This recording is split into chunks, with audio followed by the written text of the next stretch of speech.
नमस्कार दोस्तों, स्वागत है आपका इस सीरीज़ में जिसको हम कहते हैं स्केल अप 2। इसमें बिज़नेस को स्केल करने की चीज़ें हम पढ़ते हैं। मैं आपको एक चीज़ बता दूं अनिला जी कि आपने कहा था कि मेरा स्पिरिचुअल टॉपिक्स में तो इंटरेस्ट आता है, बिज़नेस में नहीं आता। मेरा आता है बिज़नेस में इंटरेस्ट, हालांकि उतना नहीं आता जितना स्पिरिचुअल बुक्स में आता है। इंटरेस्ट आता है, लेकिन मैंने अभी अपने आप को देखा है कि अगर कोई मुझसे पूछ ले ये सब चीज़ें जो मैं पढ़ा रहा हूँ तो मुझे याद नहीं आएगा, भूल जाऊँगा। मुझे यह याद रहेगा कि मैंने इसको किस किताब में पढ़ा है, कौन से चैप्टर में है, और एक बार वो किताब मेरे हाथ में आ जाएगी तो मैं उसको फिर से खोल करके समझा सकता हूँ। लेकिन अभी तक वो मेरे ब्रेन का रिफ्लेक्स या मेमोरी में नहीं आया है, और शायद इसीलिए उतना इंटरेस्टिंग नहीं हो पाता कोई चीज़। क्योंकि जब तक आप फिज़िक्स के लॉज को, केमिस्ट्री के बेसिक्स को नहीं याद हो जाता आपको रिफ्लेक्स में, जैसे आजकल श्रीश टेबल्स पढ़ रहा है, जब तक वो चीज़ें याद नहीं हो जाती तब तक उसके आगे की चीज़ें पढ़ने का मन नहीं करता। लेकिन चाहे पैसे कमाने के लिए, चाहे एक संस्था को मजबूत करने के लिए, किसी भी काम के लिए, these things are as important as in yoga. Because ये वो गलतियाँ रोकती हैं जो दूसरों ने हमसे पहले किया है। तो and I feel making an organisation is also partly spiritual. सभी ने बनाया है, कृष्णमूर्ति ने बनाया है, रमण महर्षि की भी एक संस्था रही है। वो जब चले गए हैं तो उसके बाद उस संस्था का कोई केयर टेकर रहा है, और आज तकरीबन 50 साल से ज़्यादा हो चुका उनको गए, और it is very live organisation दोनों। तो one needs to, Swami ji का भी देखते हो विकास चाहते हैं, बहुत बड़ी है ये। तो इसका मतलब ये है कि जिन लोगों ने भी उसको रन किया है, उनके मास्टर्स के जाने के बाद they have learned not exactly business, but business word ख़राब लगता है, but whatever we are learning here. तो हम लोग पढ़ रहे हैं लीड अगेन, कि किस तरह से फाउंडर्स को नए नए तरीके से अपनी ऑर्गेनाइजेशन को लीड करना आना चाहिए, नहीं तो वो डिसरप्ट हो जाती है। संस्थाएं जो हैं वो जंगल की तरह हैं, अगर आप उसको संभाल कर गार्डन की टाइप का नहीं बना के रखेंगे, रोड है उसको आप टाइम टाइम पर मेंटेन नहीं करेंगे तो बिखर जाता है, टूट जाता है। तो आज जिसके बारे में पढ़ेंगे उसका नाम है रे डालियो, और चैप्टर का नाम है the truth teller and truth seeker. ये दोनों चीज़ था अपनी ऑर्गेनाइजेशन में, ट्रूथ टेलर भी था और ट्रूथ सीकर भी था। तो उससे देखते हैं कि कैसे इसने अपनी संस्था को बहुत सक्सेसफुली लीड किया। रे डालियो का नेटवर्थ इस समय है $20 बिलियन। तो he is one of the rare billionaires. For more than 40 years Ray Dalio has made constructive disagreements a bedrock of his company the legendary hedge fund Bridgewater Associates. देखिए, पहले ही sentence में एकदम नया lesson सीखने को मिला है। कह रहे हैं 40 साल से भी ज़्यादा हो गया, और रे डालियो ने अपनी कंपनी का, जिसका नाम है bridge waters associate, hedge fund है, और कोई छोटी मोटी हेज फंड नहीं है, it is a legendary hedge fund, one of the biggest hedge fund in the world. और इस कंपनी का बेड रॉक क्या है? बेड रॉक मतलब बेस, जिसके ऊपर ये पूरी कंपनी खड़ी है। दिल्ली में बना है अक्षरधाम, और अक्षरधाम जब बन रहा था तो उसका बेस बहुत कमज़ोर था, तो उसके ऊपर खूब कंक्रीट डाला गया है, बहुत करोड़ों रुपए खर्च किए गए ज़मीन को मजबूत करने के लिए, तो वो बेडरॉक हो गया। तो इसका बेडरॉक है कंस्ट्रक्टिव डिसएग्रीमेंट्स। डिसएग्रीमेंट्स तो हम लोग का होता है, लेकिन कंस्ट्रक्टिव डिसएग्रीमेंट्स नहीं होता। जहाँ पर मेरा थॉट कुछ और है, आपका थॉट एग्जैक्टली अलग है, उल्टा ही है शायद, लेकिन फिर भी हम लोग बहुत ध्यान से, बहुत गहराई से उस पर ऊपर बात कर सकें। कंस्ट्रक्टिव डिसएग्रीमेंट, ये है इनका bedrock. As a founder, Ray spearheaded Bridgewater from one man operation run out of his apartment to the largest hedge fund in the world. उन्होंने शुरू किया था अकेले, पहले अकेले ही एक अपार्टमेंट में चलता था, और अब दुनिया का लार्जेस्ट हेज फंड है, managing some $160 billion for about 350 institutional clients globally. ये लोग 160 अरब डॉलर को मैनेज करते हैं, और इसमें 350 इंस्टीट्यूशनल क्लाइंट्स हैं। हार्वर्ड, ऑक्सफोर्ड, ऐसे जो बड़ी बड़ी संस्थाएं होती हैं, और भी बड़ी बड़ी संस्थाएं हैं, बैंक्स भी होती हैं, वो लोग अपना पैसा इनको देती हैं कि आप इसको बढ़ा करके दीजिए। But it wasn't a straight path, लेकिन ये इतना आसान नहीं था ये। The story begins back in October 1982। इसकी कहानी शुरू होती है 1982 के अक्टूबर में, in the halls of US Congress. और वो भी कहाँ? यूएस के कांग्रेस में, वहाँ पर जहाँ पॉलिटिशियंस बैठे थे। Ray was a smart looking young global macro investor in a dark suit and striped tie. और रे बैठा हुआ है वहाँ, स्मार्ट आदमी है देखने में, ग्लोबल मैक्रो इन्वेस्टर है, खूब बड़े बड़े इन्वेस्टमेंट्स करता है पूरी दुनिया का, डार्क सूट पहना है, स्ट्रिप्ड टाई पहना है। ये जानबूझ के इनकी पर्सनालिटी के ऊपर बोल रहे हैं कि ये डार्क सूट पहना हुआ है और स्मार्ट हैं। Who had gotten attention for predicting that Mexico was going to default on its foreign date.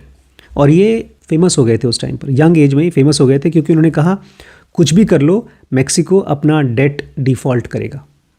जैसे लोन लेते हैं लोग और पैसा वापस नहीं करते, ऐसे ही देश भी लोन लेते हैं दूसरे देशों से, और इनका कहना था कि वापस नहीं कर पाएगा।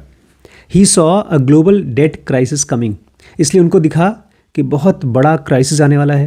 भाई गवर्नमेंट से दूसरे गवर्नमेंट ने पैसा लिया, वापस नहीं करेगा तो ये गरीबी में आ जाएगा। तो उसको दिखाई दिया कि एक बहुत बड़ा डेट क्राइसिस आने वाला है। A rolling recession even total economic collapse. उसने कहा ये इतना बड़ा रिसेशन आएगा तो शायद पूरा का पूरा सिस्टम कोलैप्स कर जाए। And now Congress had asked him to testify about this. और अभी कांग्रेस ने उसको बुलाया, अच्छा तुमने ये बोला है, तुम्हें कैसे पता है ये सब चीज़ ऐसा होगा, हमारा देश खत्म हो जाएगा? वो टेस्टिफाई करने के लिए बुलाया। रे wasn't the only one calling the future this way. और ये रे अकेला नहीं था, और भी लोग कर रहे थे। A book called the coming currency collapse was soaring up in the book chart. एक किताब उस टाइम पर थी जिसका नाम था द कमिंग करेंसी कोलैप्स, कि जो करेंसी है वो कोलैप्स होने वाली है। वो बहुत तेज़ी से बेस्ट सेलर बन रही थी। Internal White House memos advise president Ronald Reagan on how to manage permanent economic decline. और रोनाल्ड रीगन उस समय के प्रेसिडेंट थे, उनके अपने जो एडवाइज़र्स थे वो इनको बता रहे थे कि कैसे आप परमानेंट इकोनॉमिक डिक्लाइन, कि पूरा देश गरीब हो जाएगा, उसको कैसे आप ठीक करें, how to manage it. Ray was there to warn the public. और रे का काम था कि मैं पब्लिक को बताऊंगा गवर्नमेंट क्या बेवकूफ़ी कर चुकी है। He was loud and confident, बहुत पब्लिकली एकदम आराम से बेशर्म होकर के सबको बता रहा था। And he bet his own investment portfolio on the decline of economy. और उसने अपना पूरा पैसा भी लगा दिया इस चीज़ के ऊपर कि तुम्हारी इकोनॉमी गिरेगी और उसी से मैं पैसा कमाऊंगा। But I couldn't have been more wrong. Ray बोलते हैं लेकिन मैं एकदम गलत था। It was the exact bottom in the stock market and we moved into bull market after that. बोलते हैं स्टॉक मार्केट में एकदम नीचे गिर गए थे हम लोग, बिकॉज पैसे नहीं थे गवर्नमेंट के पास, और उसके बाद अचानक से हम लोग बुल मार्केट में आ गए, बहुत तेज़ी से हमारी इकोनॉमी उठने लगी। I lost money for me and my clients. मेरा पैसा भी लॉस्ट हो गया, मेरा खुद का पैसा और मेरे क्लाइंट्स का। And I only had a small company then, but I had to let everybody in the company go and I was down to me and I had to borrow $4,000 from my dad to pay for my family expenses. उस समय एकदम दिवालिया हो गया मैं, अपने employees को सबको मुझे भेजना पड़ा, निकालना पड़ा, और अपने खर्चे के लिए भी मुझे अपने पापा से $4,000 लेना पड़ा। It was devastating, humbling loss for Ray and his company. ये बहुत बड़ा धक्का था, लेकिन इसके साथ साथ वो हम्बल भी हो गए। उनको समझ में आया कि जो भी हम मानते हैं अपने बारे में वो हमेशा सही नहीं होता। In retrospect it is easy to see how he made this mistake. और आज अगर देखें तो आप समझ जाएंगे कि ये मिस्टेक उन्होंने क्यों किया। He had seen a pattern emerging. उन्होंने इसको बहुत ध्यान से पढ़ा था, पिछले कई सालों का डेट कैसे गवर्नमेंट लेती है, देती है, कौन डिफ़ॉल्ट करता है, इसको पहले उन्होंने स्टडी किया था, जैसे कोई डॉक्टर किसी बीमारी को स्टडी करता है। And he thought he had the whole picture. और उनको लगा कि उनको पूरी पिक्चर समझ में आ गई है। बट ही मिस्ड समथिंग, लेकिन उन्हें कुछ मिस कर दिया था। He failed to predict that Fed would loosen monetary policy. उनको ये नहीं समझ में आया था कि जो फेड्स हैं, मतलब गवर्नमेंट हैं, वो अपना मॉनेटरी पॉलिसी ढीला कर देगी, which jump started the market and led to the 80s economic boom. अपना मॉनेटरी पॉलिसी ढीला कर देगी, मतलब गवर्नमेंट बोलेगी ठीक है तुम्हारे पास नहीं है पब्लिक के पास पैसा, हम और दे रहे हैं। गवर्नमेंट जैसे 2008 के बाद, फिर अभी भी कोविड में भी ढेर सारा पैसा छाप के लोगों को दिया ताकि संस्था चलती रहे। ये चीज़ उसको नहीं पता चला होगा, मिस कर दिया, या तो पहले इस चीज़ का डॉक्यूमेंट नहीं हुआ होगा, या उसने पढ़ा नहीं होगा। तो ये चीज़ को मिस कर गया कि गवर्नमेंट अपना मॉनेटरी पॉलिसी लूज़ कर देगी और फिर से मार्केट जंप स्टार्ट हो जाएगा, बंद हो से चालू हो जाएगा। And that led to 80s economic boom, और उसी से फिर एक ही 80s का इकोनॉमिक बूम आया जो बहुत तेज़ी से पैसे बढ़े। His mistake was understandable but it was also avoidable.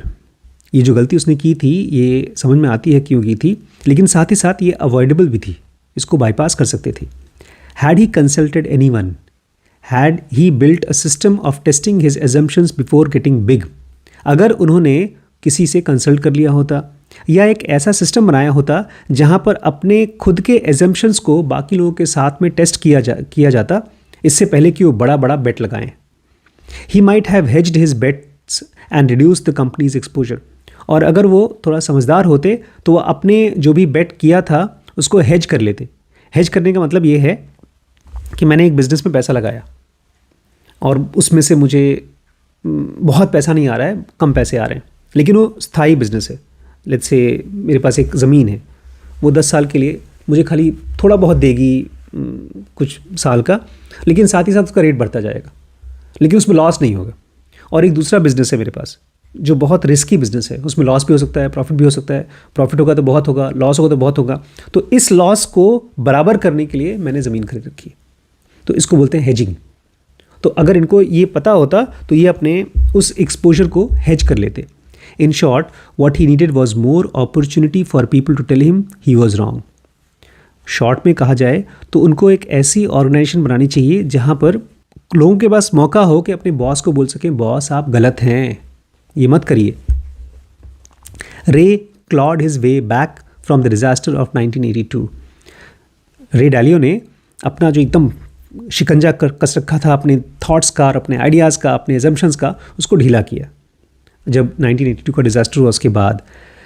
And Bridgewater eventually recovered and started to expand, और ब्रिज वाटर बाद में रिकवर किया और फिर धीमे धीमे बढ़ना शुरू हो गया। But he was determined not to make the same mistake again, लेकिन इसने डिसाइड किया था कि वो मिस्टेक जो मैंने किया था उस तरह का मिस्टेक मुझे दोबारा नहीं करना है। I have got a principle that it's okay to make mistakes but it's not okay to not learn from them. बोलते हैं मेरा एक प्रिंसिपल बनाया, सिद्धांत बनाया मैंने कि गलती करना कोई गलत बात नहीं है, लेकिन एक ही गलती को बार बार करना गलत बात है, और उसमें से कुछ सीखना नहीं, ये सबसे बड़ी गलत बात है। Asking himself how can I find the smartest people I know who disagree with me. इसलिए अब उन्होंने शुरू कर दिया ये पूछना कि मेरे आसपास में कौन कौन लोग हैं जो मुझे लगता है बहुत स्मार्ट हैं और उनका थॉट, उनका आइडिया मेरे से अलग है, जो मुझसे डिसएग्री करते हैं। Ray reenvisioned the way his team interacted with him and with each other. इसलिए उन्होंने अपनी पूरी टीम कैसे आपस में बात करती है और कैसे उनसे बात करती है, इसको री एनविजन किया, फिर से इमेजिन किया। He told them, I think every organization or every relationship requires people to decide how they are going to be with each other. उन्होंने कहा कि हर एक संस्था या हर एक रिलेशनशिप को ज़रूरत है कि वो डिसाइड करे कि लोग कैसे आपस में बात करते हैं। जैसे मैंने और डॉक्टर एमपी ने ये चीज़ डिसाइड किया है कि डिसाइड किया है और इसको धीमे धीमे प्रैक्टिस करके हो भी किया है कि अगर एक नाराज़ है तो दूसरा शांत हो जाए। इसलिए हमारी लड़ाई नहीं हो पाती, बहुत मुश्किल से होती है। I am going to be radically truthful with you and radically transparent and I expect you to be radically truthful and transparent with me. रे कहते हैं इसलिए आज से मैंने डिसाइड किया है कि मैं तुम सबके साथ में रेडिकली ट्रूथफुल रहूँगा, एकदम साफ साफ सच बोलूँगा और एकदम ट्रांसपेरेंट रहूँगा, और यही मैं एक्सपेक्ट करता हूँ कि तुम लोगों के मन में जो भी है साफ साफ सच सच मुझसे बताओ। इसको उन्होंने नाम दिया रेडिकल ट्रांसपेरेंसी। रेडिकल मतलब थोड़ा भी छुपना नहीं है, एकदम साफ साफ transparency. Became an organising principle for Bridgewater. ये चीज़ इनकी कंपनी का, ब्रिज वाटर का ऑर्गेनाइजिंग प्रिंसिपल बन गया। And for Ray personally a rigorous formalised method of truth telling that puts the highest premium on speaking uncompromising truth. और Ray के लिए ये पूरी की पूरी चीज़ एक फॉर्मलाइज्ड मेथड हो गई। मेथड मतलब अगर ज़रा सा भी कोई आदमी इसको नहीं, उसको हर बंदे को पूछो तो पता होना चाहिए कि तुम्हारा काम क्या है, सच बोलना, डरना नहीं। इसको एक फॉर्मलाइज्ड मेथड बना दिया पूरी कंपनी में, और जो भी बोलेगा उसको हाईएस्ट प्रीमियम मिलेगा, जो छुपाएगा उसको प्रमोशन नहीं मिलेगा। किस चीज़ के लिए? ऑन स्पीकिंग अनकॉम्प्रोमाइजिंग ट्रूथ, ताकि वो बिना कॉम्प्रोमाइज़ किए सच बोले। The idea behind this method is simple, may the best ideas win. और ये सब क्यों किया? बहुत सीधी सी बात है, जिसका आइडिया बेस्ट होगा वही जीतना चाहिए। ज़रूरी नहीं कि मेरा आइडिया है इसलिए उसको जीतना चाहिए। जिसका सही होगा वही जीतेगा और संस्था को उससे फ़ायदा होना चाहिए। For radical transparency to work, people in the organisation, particularly those in power, had to be clear and open about why they made certain decisions. अब ये चीज़ सबके साथ काम नहीं करेगी। अगर रेडिकल ऑर्गेनाइजेशन को काम करना है किसी संस्था में, तो जो लोग सबसे ऊपर हैं, जो पावर में हैं, उनको ये चीज़ क्लियर होनी चाहिए और उनको ये ओपन भी होना पड़ेगा कि उन्होंने जो डिसीजन लिया है वो क्यों लिया है। मान लीजिए मुझसे मेरा मैनेजर पूछता है कि सर आपने ज़मीन क्यों लिया, आपने सीटी स्कैन की मशीन क्यों नहीं लगाई, तो मैं उसको बता सकूं कि भाई मेरे पास पैसा है नहीं है या मेरा क्या प्लान है। इसको बोलेंगे रेडिकल ट्रांसपेरेंसी। और किसको नहीं बोलेंगे रेडिकल ट्रांसपेरेंसी? बस मुझे लगा तो मैंने किया, मेरी मर्जी। तो ये रेडिकल ट्रांसपेरेंसी नहीं है। इसलिए जो लोग पावर में हैं उनको ये पक्का होना चाहिए। क्योंकि बहुत से लोग सोचते भी नहीं। मुझसे मेरे पीआरओ ने कहा था सर अब हमको सीटी स्कैन लगाना चाहिए, एमआरआई लगाना चाहिए। तो मैंने उसको लॉजिक दिया कि मैं क्यों नहीं लगाना चाहता। Ray immediately began to model his behaviour himself. और इस चीज़ के लिए रे ने अपना भी बिहेवियर बदलना शुरू कर दिया, बिकॉज खुद भी डिसीजंस को स्टडी करना और क्यों डिसीजन लिया इसको भी जानना बड़ा मुश्किल काम है। With each decision he made he would reflect on it afterwards. जब भी वो कोई डिसीजन लेता था तो उसके बारे में बाद में रिफ्लेक्ट करता था कि डिसीजन क्यों लिया। डॉक्यूमेंटिंग द क्राइटेरिया और प्रिंसिपल ड्राइविंग द डिसीजन। वो आइडिया लिखता था, क्राइटेरिया लिखता था कि ये डिसीजन का क्राइटेरिया क्या है या उसके पीछे प्रिंसिपल क्या है, मैं किस चीज़ को स्टडी करके ये डिसीजन ले रहा हूँ। Doing this creates a clarity in your own mind. रे एक्सप्लेन्स, रे बोलते हैं अगर आप ऐसा करते हैं तो आपके भी दिमाग में क्लैरिटी आएगी अपने डिसीजन के बारे में। And it allows you to communicate with other people. और जब आप इसको प्रॉपर लिखते हैं, एक्सप्लिसिट करते हैं, इम्प्लिसिट नहीं होता, तो आप दूसरों को भी बता पाते हो। नहीं तो आपको खुद ही थॉट नहीं होता कि मैंने क्यों किया। Ray then shared all his reflecting processes with the people in the company, tapes, videos and written documents explaining all of that principles behind what was happening each day. और इसके बाद रे ने अपनी जो भी उन्होंने सोचा इन सबको टेप्स में, वीडियोज़ में, रिटन डॉक्यूमेंट्स में लिखा और सबको शेयर किया अपनी कंपनी में। Employees could look at it and decide for themselves. और इस तरह से एम्प्लॉयज़ भी उस डॉक्यूमेंट को देख सकते हैं और खुद भी डिसाइड कर सकते हैं कि उनको भी डिसीजन कैसे लिया। डू दोज मेक सेंसेस, ताकि वो लोग भी देख सकें और ये बता सकें कि क्या ये चीज़ें सही हैं। Would I do something differently, मैं उनसे भी पूछना चाहता था कि क्या आप कोई और चीज़ करना चाहोगे। That would lead to discussion groups within the company and around the principle. इस तरह से हमारे यहाँ डिस्कशन ग्रुप्स बने जो उस डॉक्यूमेंट पर, उस प्रिंसिपल पे, इनकी इनफैक्ट बुक ली है मैंने और उसका नाम ही है द प्रिंसिपल्स। वो पूरी की पूरी चीज़ अब बुक बन के पब्लिक के लिए भी छप चुकी है और उसके बारे में लोग बातचीत करते थे, डिस्कशन ग्रुप्स होते थे। But this didn't mean people could disregard those decisions or simply choose to make their own rules. अब देखिए, जब आदमी सच बोलता है तो बहुत बार लगता है कि ठीक है जो मेरी मर्जी होगी मैं कर सकता हूँ क्योंकि मैं सच बोल रहा हूँ या सच सोच रहा हूँ।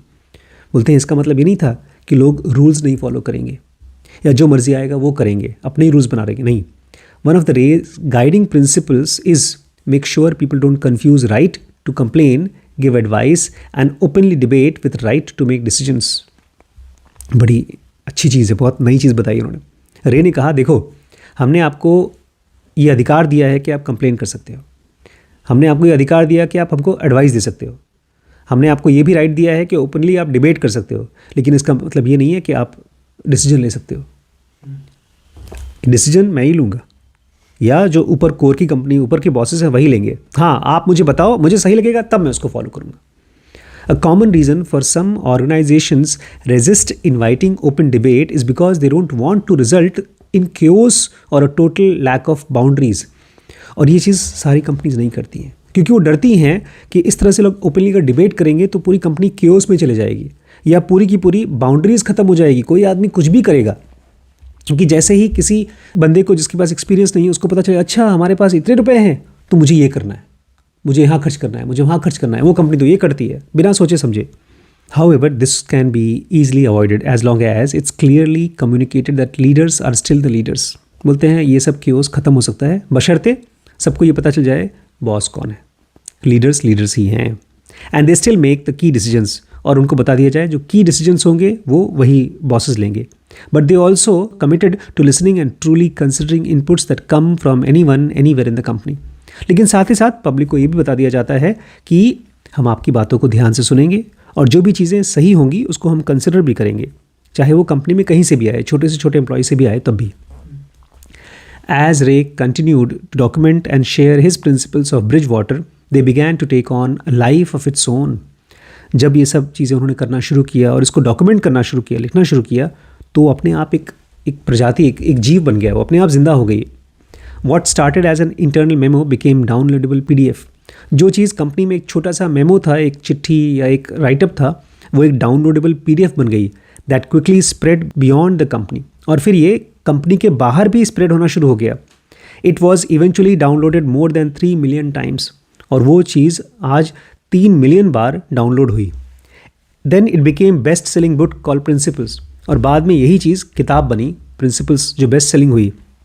From there, iPhone app, a children's book and a popular Instagram account. और फिर वहाँ से इस चीज़ का iPhone ऐप बनाया गया, बच्चों के लिए किताब बनाई गई और पॉपुलर इंस्टाग्राम अकाउंट भी बनाया गया इसी नाम से. It should be noted that when you invite people to speak freely, as Ray did, you may not always like what you hear. ये भी जान लीजिए, जब आप बच्चों को इनवाइट करेंगे कि वो फ्रीली कुछ भी बोल सकते, बच्चे मतलब एम्प्लॉयज़ को बोलेंगे कि आप आ जाओ, कुछ भी बोलना चाहो फ्रीली बोल सकते हो, तो आपको भी रेडी होना चाहिए सुनने के लिए, क्योंकि बहुत बार आपको वो जो सुनेंगे पसंद नहीं आएगा. At one point, Ray was told by his colleague at Bridgewater that some of the radical candor that he and others at the company were sharing could be harsh at times, and that in some cases it was hurting morale. एक बार तो उनके team member ने कहा, ये जो इतना radically honestly बात करते हो, ये अच्छी चीज़ नहीं है, मुंह पे बोल देते हो किसी को भी, ये हर्ट करता है, लोगों के मोरल को हर्ट करता है. Ironically, the fact that Ray's colleagues were able to tell him this hard truth and that he listened makes a good argument for system of radical candor and constructive disagreement. लेकिन बड़ी अच्छी चीज़ ये है कि radical कैंडर था, honesty थी, इसलिए वो आदमी बोल भी पाया. ये तो उसकी हिम्मत ही नहीं होती बोलने के लिए कि मैं अपने पिता को बोल सकूं, पापा जी आप जो मुझे डांट रहे हैं उससे मुझे तकलीफ हो रही है, मुझे रोना आ रहा है. अगर आप ये बाप से बोल सकते हो, उसका मतलब बाप आपका अच्छा है. The criticism showed him that his system worked. जो उसी की खुद की बुराई हो रही थी, उससे ये समझ में आया कि उसका सिस्टम काम कर रहा था, but that it might need some tweaking. लेकिन हाँ, इस सिस्टम में कुछ ट्वीकिंग चाहिए. So the company also developed some protocols and guidelines to try to keep disagreements and criticism constructive and positive. इसलिए कंपनी ने कुछ गाइडलाइंस बनाए और कुछ रूल्स बनाए ताकि जब भी कोई आदमी डिसएग्री करे तो वो चीज़ कंस्ट्रक्टिव हो और पॉजिटिव हो, लड़ाई हो जाए. For example, disagreeing parties were urged to follow 2 minutes rule limiting the duration of disagreement. जैसे कि एक रूल बनाया गया कि अगर 2 पार्टीज़ एक दूसरे से डिसएग्री करती हैं तो खाली 2 मिनट तक कर पाएंगी, उसके बाद उनको अब उस गुस्से को हटा करके कंस्ट्रक्टिवली बात करना होगा. And turn to other in company who would serve as mediator. और उस डिसएग्रीमेंट के बाद 2 मिनट तक देखो, उसके बाद मीडिएटर को बोलो आ जाओ भाई तुम टेक ओवर करो, नहीं तो बात ही नहीं हो पाएगी. मैंने देखा है यहाँ पर 2 एम्प्लॉयज़ बैठेंगे, वो उसकी कंप्लेन कर रहा है, उसकी कंप्लेन कर रहा है, फिर कंप्लेन में ही उनको मनाई में ही बात टाइम चला जाता है पूरा. And guideline suggested that everyone, Ray included, should endeavour to frame criticism in more positive terms. और उस गाइडलाइन में ये भी लिखा था कि जब भी किसी की क्रिटिसिज्म करो तो वो पॉजिटिव तरीके से करो. रीकास्टिंग फेलियर्स एज लर्निंग अपॉर्चुनिटीज़. उनको ये मत बताओ कि तुमने ये गलत किया है, तुम फेलियर हो, उसको एक लर्निंग अपॉर्चुनिटी की तरह लोगों को सिखाओ.